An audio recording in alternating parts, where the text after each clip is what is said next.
Hey guys, welcome back to another video. Today I want to make another quick video on the 2023 Hyundai Ioniq 6. This time we have the SEL, which is the mid trim level in the Ioniq 6 lineup. If you guys follow the channel or have seen some of my other videos, you'll know I do have a walk around on the top limited, so make sure to check that video out if you want to see everything that is offered for the Ioniq 6 for 2023, as well as my likes and dislikes with the vehicle in general, because I did take the Ioniq 6 on a road trip up to the middle of Wisconsin just a few weeks ago.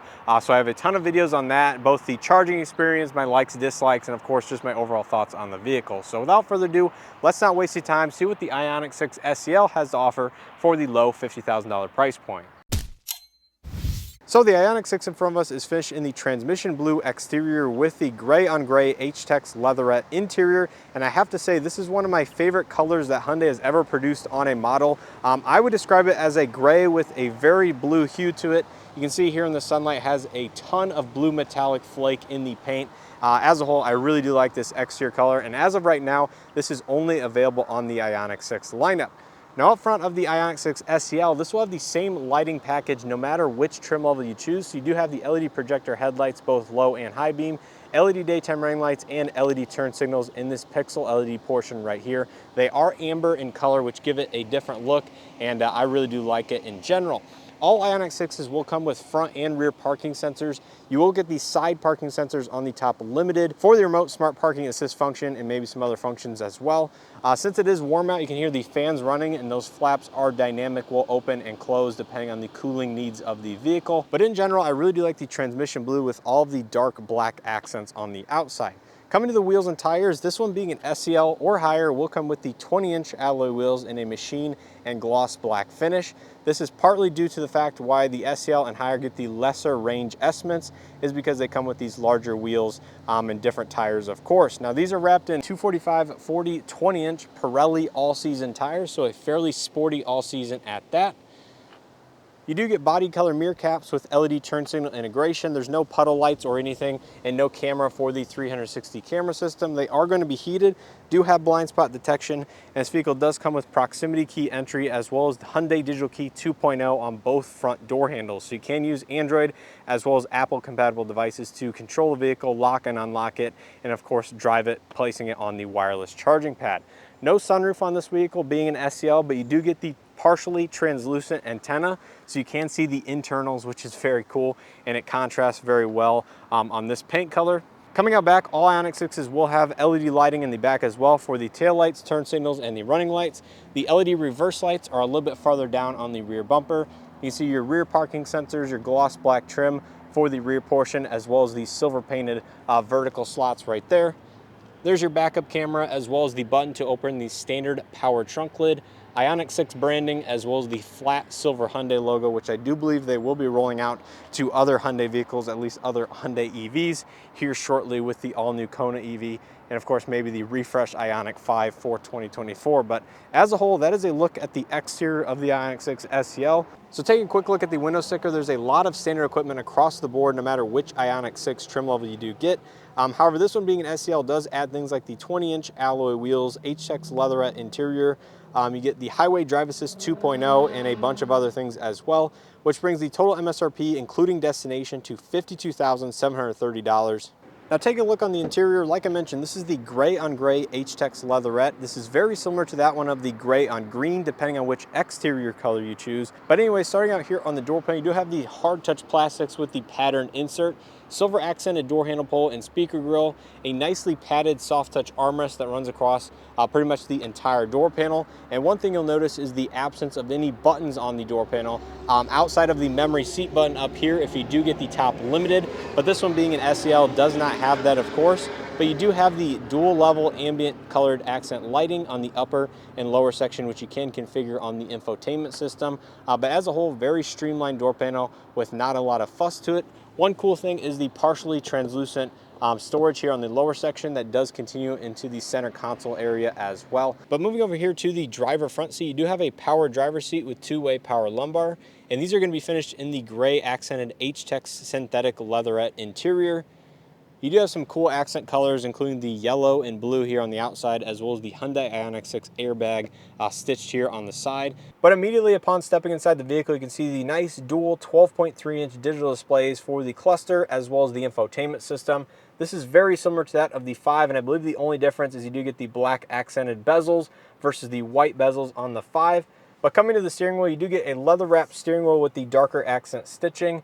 Pretty much the same steering wheel that's found in the Ioniq 5 with a few minor tweaks for the LED pixel lights here on the airbag, as well as the controls on the left and right hand side are all dedicated buttons rather than the quadrant style on the Ioniq 5 where you press it and the whole thing rotates in the quadrant that you're pressing. I really do like the 6 steering wheel just a little bit better. I think the changes they made are for the better. On the back, you do get the paddles to control the regenerative braking, both plus as well as minus. Automatic headlights with auto high beam assist as standard, and there's your regular wiper stalk. To the left of the steering wheel, you get your electronic parking brake, your gauge dimming, your charge port door open, your power trunk lid that you can open and close from inside of the vehicle, your traction control off, as well as your power mirror controls. Instead of being located on the door, like I mentioned, everything is located either here on the left of the steering wheel or on the center console, which we'll get to here in a second. Now for the transmission, it is very similar to the 5 as well, as you do have the column mounted stalk here that you twist to go forward, twist to go back, and then your parking button is here on the end. Now coming to the infotainment, not going to go over this too much, but it is the 12.3-inch screen, wired Android Auto, wired Apple CarPlay only. It does have the EV pages that you can see a lot of useful information, such as your energy consumption. You can find nearby chargers if needed, and of course do all of your route planning, which can be done on this vehicle, but I wouldn't say it is the most ideal method. Hopefully this will be updated in the future, as this car does support over-the-air software updates both on the vehicle side as well as the infotainment. And in addition to this, it does have Sirius XM, AM, FM, USB, Bluetooth inputs as well. Down below you have 2 AC vents, some physical controls for the infotainment, including a power volume knob, map, navigation, media. You can program the star button right there to go to a custom menu of your choosing. You have a tune flap, which again I mentioned in my likes and dislikes. The rear backup camera, which you can pull up via that button, as well as your parking sensors on off all the way over there on the right side. You do have dual zone automatic climate control with some dedicated shortcut buttons, including the climate, as well as your heated front seats are all controlled on the screen.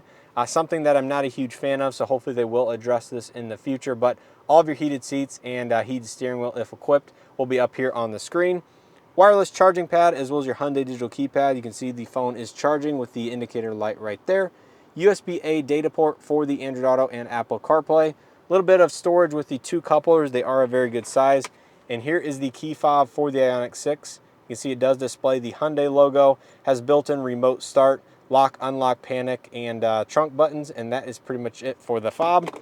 Power windows for all 4. You have automatic front 2, as well as your lock and unlock for the vehicle, automatic hold, as well as your window lockout. A little bit of additional storage space in front of the center console. It is a nice softly padded rubberized texture, very similar to that of the armrests. And inside you'll find 2 USB-C charge only ports for charging. As far as 12 volts go, you do have one 12 volt under here on the center console with a wide open space too. That is a lot of additional storage space. Up top you do have more of a medium gray headliner, LED lighting for the vanity illumination, auto dimming interior rearview mirror with garage home link on the bottom, Bluelink SOS, overhead LED lighting, and you can program that to the door openings as well. But that pretty much rounds out the front seat of the Ioniq 6. Let's go ahead and take a look at the rear seat, see what it has to offer for back there. So here in the back of the Ioniq 6, most of the door panel materials will fall through. So hard touch upper, you do have a soft touch padded armrest with your rear window controls, as well as the silver accented speaker grille and door handle pull. Seating surfaces are all going to be the same as the front as well. Step in height is a little bit lower because this vehicle is a sedan, but there is a quick look at the front dashboard. As far as rear seat amenities, you do have AC vents in the center console, 2 more USB-C charge only ports, and a little bit of storage down below for a cell phone, smartphone, anything like that. Map nets on both of the front seats. You do have a center armrest with 2 cup holders, which is very nice, and the seats do fold down at 60-40 split, and there is overhead LED lighting as well, as this vehicle does not have a sunroof. Now, one of my small complaints about the Ioniq 6, legroom is extremely good, footroom is overall very good as well. But headroom is where there is a little bit of an issue in this vehicle, which I pointed out in some of my other videos, is that my head does brush against the headliner in this vehicle. And that is just something to note, is that anybody that's pushing the 6-foot mark or taller will likely have issues with headroom. Now coming out back, this does have a standard power opening and closing trunk lid on every trim, which is one of my favorite features. And in terms of trunk space, you can see the opening is a little bit on the smaller side. You do have your pull releases for the 60/40 split folding seats. This one does have quite a few of additional accessories on it. This is your main release for the charge port door over there. And underneath the floor, you don't have a ton of additional storage space, but you do have this nice styrofoam cubby with some of your charging equipment in it and the tow hook for towing the vehicle if needed. But as a whole, a decent trunk space is just a little bit limited in terms of the opening. But like I said, I really do like the power open and close functionality. And wrapping up here on the passenger front seat, you will find one nice amenity, very similar to that of the Sonata actually, but you don't often see on vehicles with manual seats. And that is the fact that this vehicle does have height adjustment on the passenger side. So you use this lever to pump it up and down. That's just nice for getting a little bit more comfortable on these vehicles. And again, not something that you see often. Inside the glove box, you do have LED lighting. It is fairly deep, but it is a little bit shallow, but very adequate space nonetheless. And that pretty much wraps up the inside of the Ioniq 6 SEL. Let's go ahead and take a look under the front trunk, see how much space you get there, talk about the powertrain specifications, and then we'll go ahead and wrap up this video. So under the front trunk of the Ioniq 6, you can see you do get hood struts, and there's going to be roughly the same amount of cargo capacity as the Ioniq 5. However, you will notice that there is no cover like there is on the 5. It just has this weather stripping that seals against the top of the hood. There is a little LED light in here as well for accessing this at night. But as a whole, not a lot of front trunk room like that of some of the other EVs on the market. Now this one being all-wheel drive, dual motor setup, does have the most power available currently in the lineup. And I say currently because there's probably an N version of the 6 coming, just like there is of the 5 right around the corner. But as it sits, it puts out 320 horsepower and 446 pound-feet of torque combined between the two motors. And this is paired to a 77.4 kilowatt-hour battery pack, some of the fastest charging with the 800-volt architecture on the market, as long as you get an appropriate charger. But as a whole, a very nice EV, one with a ton of range. This one's rated at right around 270 miles of estimated range with the 20-inch alloy wheels. And if you get a single-motor rear-wheel drive with the larger battery pack, of course, that gets the claimed 361 miles, which Hyundai likes to promote on a lot of their advertisements. But very good range, very good efficiency all around the board. So that's going to do it for this video on the 2023 Hyundai Ioniq 6 SEL. Like I mentioned, I just want to make this because it is a different trim level from the ones I have experienced. And as a whole, this is one of the most volume-oriented that Hyundai has been producing thus far. Now, I'm not sure it's the most demanding trim level. However, I think it is one of the most popular on dealership lots. So as a whole, I think the SEL offers a very good value, especially if you don't want a fully loaded limited, because that vehicle generally is $5,000 to $6,000 more expensive. And I really think the SEL is a nice value for getting a lot of the same creature comforts. Obviously, you're not getting everything, but on a day-to-day basis, I think this is where a lot of people will end up in the trim lineup. But the limited, like I have shown in my other videos, is extremely nice with all the amenities that you do get. So if you guys enjoyed this video and or found something helpful, make sure to hit that like button below. Subscribe if you guys are not already subscribed. Check out some other Ioniq 6 content I have on my road trip. That was my first ever EV road trip. So it was a very good experience. Glad I got to do it in Ioniq 6 at that.